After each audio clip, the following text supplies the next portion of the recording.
రక్షణ రంగంలో తనదైన ముద్ర వేసేందుకు భారత్ కీలక ముందడుగులు వేస్తుంది. అధునాతన క్షిపణి వ్యవస్థలు, ఫైటర్ జెట్లు, డ్రోన్ల ప్రాజెక్టులపై భారత్ దృష్టి సారిస్తుంది. హైపర్సోనిక్ క్షిపణి ప్రయోగాలను ముమ్మరం చేస్తుంది. ఇందులో భాగంగానే హైపర్సోనిక్ గ్లైడ్ వెహికల్ ధ్వని పరీక్షలను ఈ ఏడాది చివరి నాటికి పూర్తి చేయాలని డిఆర్డీఓ ప్రయత్నిస్తున్నట్లుగా తెలుస్తుంది.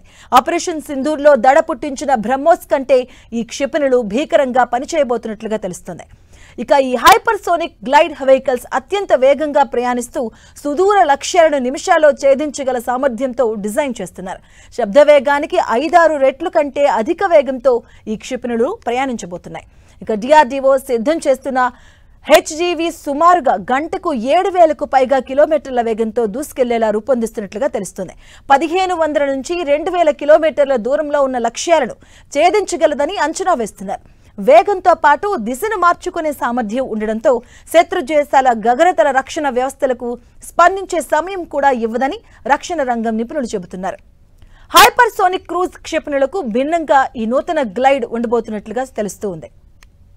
ఇక రాకెట్ సాయంతో అత్యంత ఎత్తుకు వెళ్లి అక్కడి నుంచి విడిపోయి హైపర్సోనిక్ వేగంతో లక్ష్యం వైపు దూసుకెళ్తుంది. ఇక శత్రువుల గగనతల నిరోధక వ్యవస్థలకు చిక్కకుండా లక్ష్యాలను ఛేదించే సామర్థ్యం ఉన్న ఈ హెచ్జీవీ పరీక్షలను డిఆర్డీఓ ముమ్మరం చేసింది.